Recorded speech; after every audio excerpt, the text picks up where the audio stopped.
H pylori की diagnosing या जो उसकी तशख़ीस है वो इस तरह से की जाती है कि ब्लड के ज़रिए से हम टेस्ट करके ये देख लेते हैं कि एच पिलोरी पॉजिटिव है या नहीं पॉजिटिव है, या स्टूल के टेस्ट के ज़रिए से भी ये पता चल जाता है कि एच पिलोरी पॉजिटिव है या नेगेटिव है।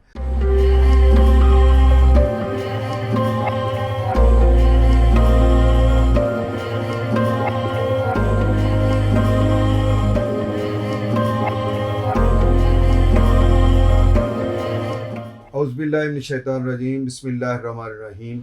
अस्सलामुअलैकुम ख़वातीन व हज़रात, मैं हूँ आपका होम्योपैथिक डॉक्टर रिज़वान साकिब और आपसे मुखातब हूँ शम्मा होम्यो क्लिनिक लाहौर पाकिस्तान से। आइए आज बात करते हैं हेलिकोबैक्टर पेलोरी या एच पेलोरी बैक्टीरिया इन्फेक्शन क्या है। हेलिकोबैक्टर पेलोरी या एच पेलोरी बैक्टीरिया जो है वो एक अंतड़ियों में इन्फेक्शन पैदा करने वाला बैक्टीरिया है, जो एक ख़ास किस्म का बैक्टीरिया है जो हमारी छोटी आंत के अंदर या मैदे की अस्तर के अंदर, ग्रहणी जिसको हम बोलते हैं, छोटी आंत का जो हिस्सा होता है उसके अंदर ये सरायत कर जाता है। और सरायत करने बज़ाहिर तो इसका कोई जो है वो नुकसान नहीं होता। अगर ये स्टूल में है, मौजूद है, ब्लड में मौजूद है, तो इसका कोई आमतौर पर नुकसान नहीं होता। लेकिन होता क्या है कि ये जब वो उसके अस्तर के अंदर जो है इंजेक्ट कर जाता है, अंदर दाखिल हो जाता है, तो वो वहाँ पे अल्सर पैदा करता है और फिर इसके ऊपर जो है वो चूँकि बलगम की झिल्ली आ जाती है, इसलिए इसके ऊपर जो हमारे अपने मुदाफ़ती सेल हैं, जो हमारे जिस्म की हिफाजत करते हैं, वो सेल्स भी इस तक पहुंचकर इसको किल नहीं कर सकते हैं। तो इसलिए ये आम तौर पर हर टेस्ट में पॉजिटिव आता है और ये अंदर ही अंदर जो है वो छोटी आंत को अल्सर और कैंसर तक के जो है ना अलामत पैदा कर देता है। एच पेलोरी बैक्टीरिया जो है वो इंतहाई ख़तरनाक होता है और पाकिस्तान में तकरीबन 50% लोग जो हैं, और पूरी दुनिया में भी 50% ऐसे लोग हैं जिनको इस मर्ज़ से वास्ता पड़ता है या पड़ चुका है या पड़ा हुआ है। और इसके आमतौर पर टेस्ट से ही पता चलता है कि एच पेलोरी पॉजिटिव है। और इसके बगैर जो है इसकी अलामत उससे यही होता है कि जो आपको मैदे की मुख्तलिफ़ किस्म की अलामत आती हैं उनसे पता चलता है कि एच पेलोरी पॉजिटिव है। तो एच पेलोरी की अलामत क्या है इसके बारे में भी हम बात करते हैं।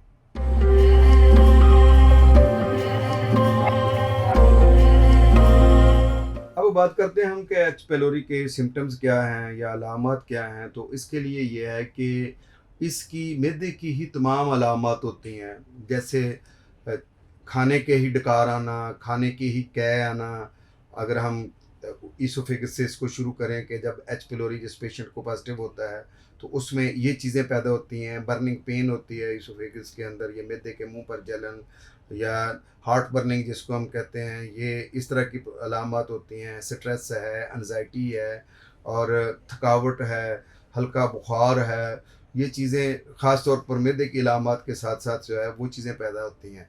और अगर हम मैदे के बारे में देखें तो इसके साथ यह है कि पेट में हल्का हल्का दर्द हर वक्त रहना, और अभी पखाना करके आए हैं दोबारा पखाने की हाजत हो जाना, जो डकार हैं वो आते रहने हैं। और इसी तरीके से यह है कि किसी चीज़ का हज़म ना होना और खुराक ही खाने में खारिज हो जाना, जो है ना फूड जो है ना उसका अखराज होते रहना।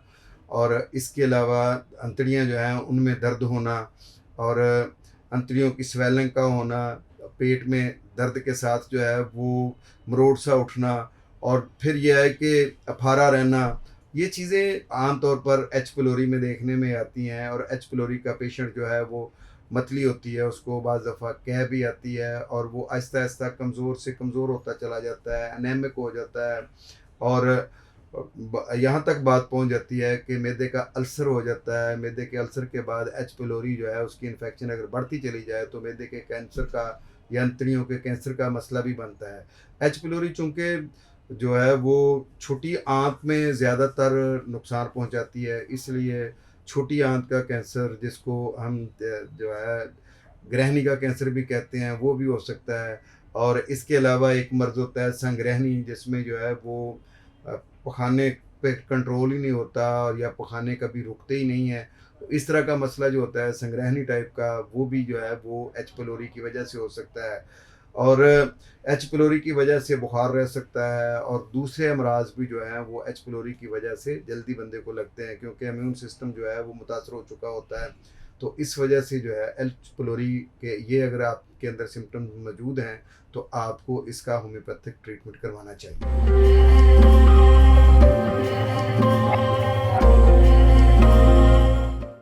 एच पिलोरी की डायग्नोजिंग या जो उसकी तशखीस है वो इस तरह से की जाती है कि ब्लड के ज़रिए से हम टेस्ट करके ये देख लेते हैं कि एच पिलोरी पॉजिटिव है या नहीं पॉजिटिव है, या स्टूल के टेस्ट के ज़रिए से भी ये पता चल जाता है कि एच पिलोरी पॉजिटिव है या नेगेटिव है। अगर पॉजिटिव हो तो इसका मतलब यह है कि एच पिलोरी का मर्ज़ इस फ़र्द में मौजूद है। स्टूल में ज़्यादा क्लियर पता चलता है, और ब्लड में भी चूँकि ये सरायत कर चुका होता है बैक्टीरिया, इसलिए वहाँ से भी पता चल जाता है। अक्सर लोग जो है वो कोलोनोस्कोपी करवाते हैं, और कोलोनोस्कोपी के ज़रिए से इसको डायग्नोज़ करने की कोशिश करते हैं। कोलोनोस्कोपी के ज़रिए से ये इसलिए नहीं पता चलता है कि ये आम तौर पर बड़ी आँत तक ही रहती है जो कोलोनोस्कोपी है, और इसी तरह से गैस्ट्रोस्कोपी के ज़रिए से भी ये पता करने की कोशिश की जाती है, तो वो गैस्ट्रोस्कोपी भी स्टमक तक या इसोफेगस तक महदूद रहती है, और उसके ज़रिए से भी इसका पता करना ज़्यादा मुश्किल होता है। और सबसे आसान तरीका जब मौजूद है कि हम स्टूल के ज़रिए से या हम जो है इसके ब्लड के ज़रिए से ये पता कर सकते हैं कि एच पिलोरी पॉजिटिव है या नेगेटिव है, तो ये टेस्ट करवा कर हम ये पता कर लें, और उसके बाद यह है कि होम्योपैथिक ट्रीटमेंट करें, तो अल्लाह के फजल से जो है ये एच पिलोरी का मसला जो है वो हल हो सकता है।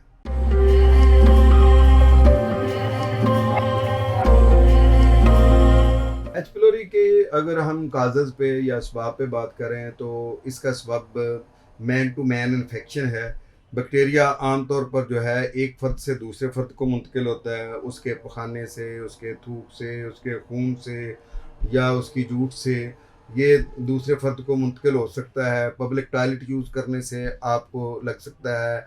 वॉशरूम में जाकर अगर आप हाथ नहीं धोते हैं वापसी आकर तो उससे ये लग सकता है। आम तौर पर हफ्ज़ाने सेहत का ख़्याल ना करने वाले बच्चों को ये एच पिलोरी पॉजिटिव आ जाता है। और इसके अलावा ये है कि बच्चों में वैसे भी ज़्यादा ये इसके चांसेस होते हैं। एक तो वो एहतियात नहीं करते हैं, खाने पीने में हाथ धोकर नहीं चीज़ों को, खाने पीने की चीज़ों को हाथ लगाते। दूसरी चीज़ ये है कि बाहर से गंदी संदी चीज़ें खाते हैं जिनके ऊपर एच पिलोरी के जरासीम लगे हो सकते हैं। इसके अलावा ये है कि वो अपनी उनके अंदर जो क़ुव्वत मुदाफ़त होती है वो बड़ों की निस्बत ज़रा कम होती है। उनका जो अंतड़ियाँ हैं वो नरम होती हैं बड़ों की निस्बत, इसलिए उनको ये ज़्यादा लगने के चांसेस होते हैं।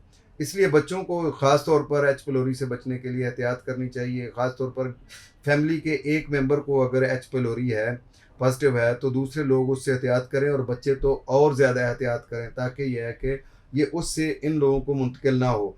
अगर एहतियात की जाए तो ये मुंतकिल नहीं होता है, इसलिए ये परेशान होने की ज़रूरत नहीं है। गो कि ये इंतहाई ख़तरनाक किस्म का मर्ज़ बन जाता है, लेकिन अगर इसमें एहतियात बरती जाए तो ये प्रॉब्लम जो है नहीं होता है।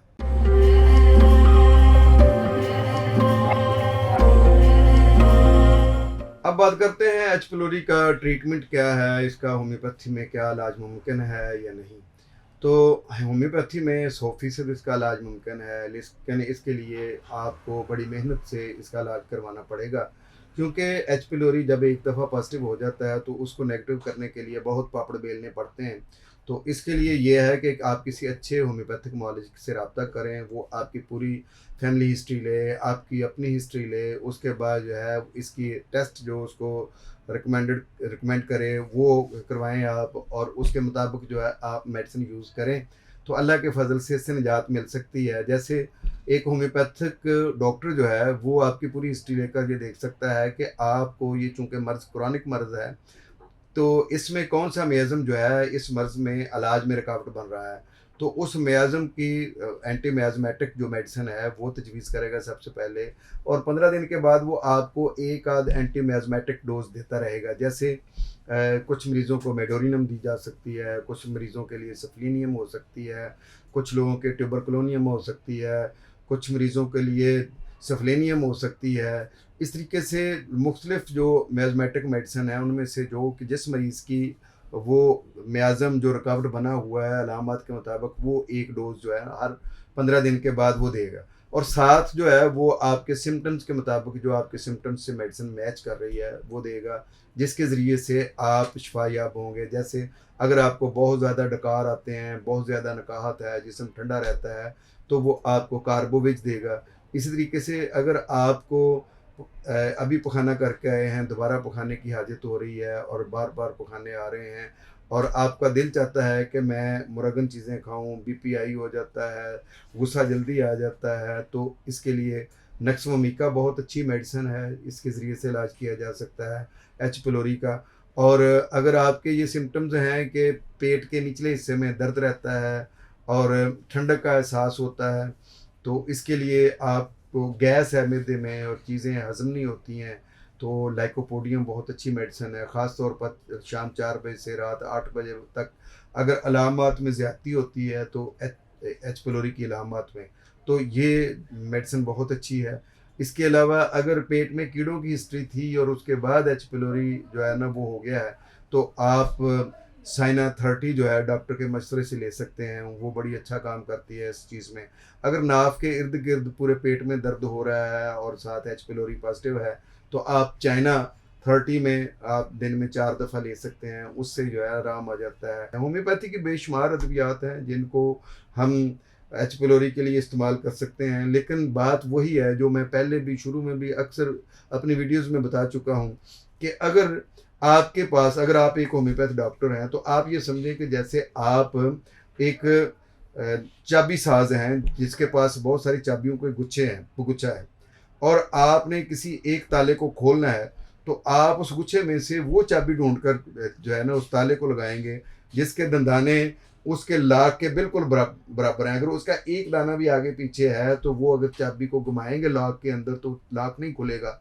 इसी तरीके से अगर आपके सिम्पटम्स बिल्कुल बीमारी के साथ मैच कर जाएँ, तो बीमारी खा कितनी ही लाइलाज क्यों नहीं है दूसरे पैथीज़ में, वो ठीक हो जाएगी। लेकिन अगर सिम्पटम्स मैच नहीं कर रहे हैं, तो फिर वो एक चाबी के बाद दूसरी लगाते जाएँ, दूसरी के बाद तीसरी लगाते जाएँ। हो सकता है 2000 चाबियाँ लगाने तक मरीज़ पता नहीं बचता है कि नहीं बचता है। बहरहाल आपको प्रैक्टिस हो 2000 दवाई यूज़ करवाने के बाद ये प्रैक्टिस ज़रूर हो जाएगी कि अच्छा ये दवाई एच पिलोरी के लिए है। तो इसलिए मैं ये कहता हूँ कि ये जो हम वीडियो के अंदर कुछ दवाइयों के नाम लेते हैं, तो इसका मतलब ये नहीं होता है कि आपने बस नाम सुना और इलाज शुरू कर दिया।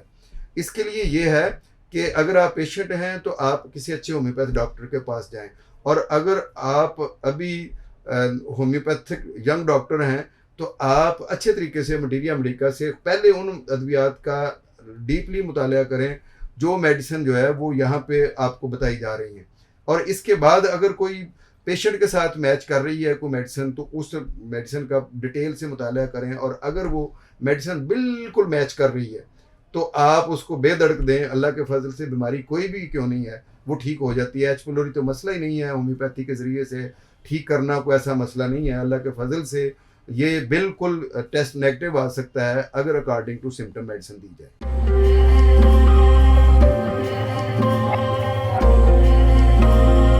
एच पिलोरी की अगर हम देखें कि हमें हिफाजती तदाबीर क्या इख्तियार कर सकते हैं जिससे हम इस मर्ज़ से बच सकें, तो इसके लिए ये है कि सबसे पहले तो आप बाज़ार की गंदी संदी चीज़ें और जो ऐसी चीज़ें जो ठेलों पर बिल्कुल नंगी पड़ी होती हैं और उसके ऊपर जो है वो सारे जरासीम लग रहे होते हैं, तो वो ना खाएं। उससे सिर्फ एच पिलोरी पॉजिटिव ही नहीं होता, बल्कि उससे हेपेटाइटिस सी और हेपेटाइटिस बी और बहुत सारे और दूसरे अमराज जो हैं वो भी आपके जिस्म के अंदर मुंतकिल हो सकते हैं, इसलिए इससे बचें।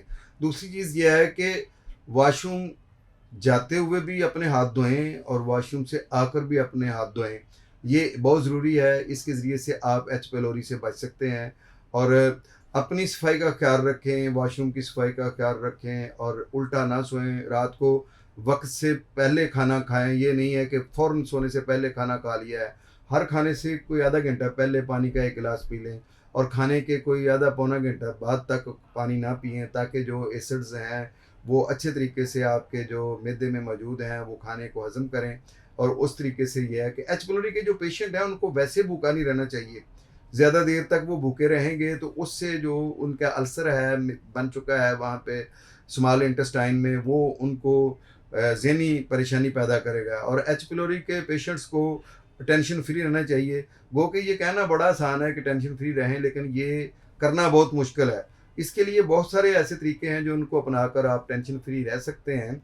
आप स्ट्रेस से निकलें, एंग्ज़ायटी से निकलें। एंग्ज़ायटी और टेंशन भी जो है इस मर्ज़ में इज़ाफ़ा करती है, और अगर टेंशन और एंग्ज़ायटी से आप नहीं निकल पा सकते हैं तो होम्योपैथ मुआलिज से मशवरा करें। वो आपको कोई खौफ की, टेंशन की, डिप्रेशन की, एंग्ज़ायटी की कोई भी मेडिसिन जो है तजवीज़ कर सकता है, जिसके लिए एग्नेशिया है, एकोनाइट है और बहुत सारी हैं जिनको हम उनके अकॉर्डिंग टू सिम्पटम्स जो है वो दे सकते हैं। तो ये तो हैं इसकी वो प्रिकॉशंस जिन पर अमल करना चाहिए। सादा ग़िज़ा खाएँ, खाना कोशिश करें बैठकर खाएँ, एल्युमिनियम के बर्तनों में पका हुआ खाना ना खाएँ, कोला मशरूबात से गुरेज़ करें और फ़ास्ट फूड कम से कम खाएँ।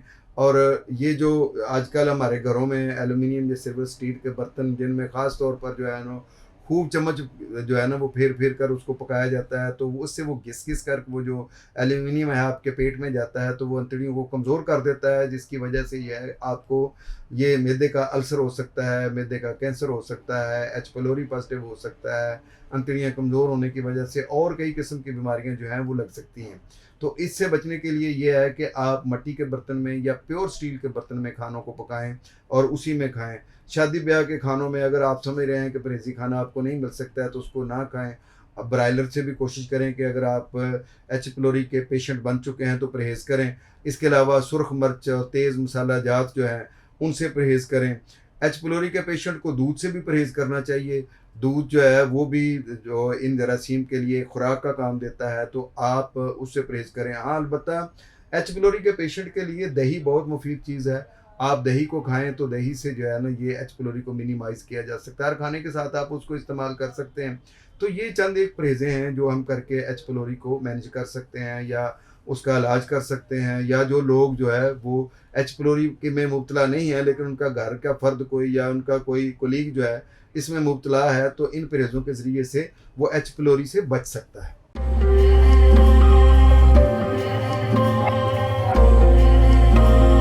अब हम बात करते हैं कि एच पिलोरी में हम होम रेमेडीज़ के तौर पर कौन-सी चीज़ें जो हैं वो इस्तेमाल कर सकते हैं।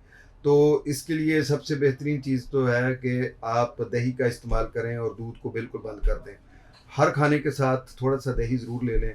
अगर ज़्यादा अंतड़ियों में मसला है, आपके जो जो अल्सर टाइप बन चुका है, तो आप दही के अंदर इसबगोल का छिलका डालकर भी उसको मिक्स कर लें और वो लें, उससे भी ये फ़र्क पड़ सकता है।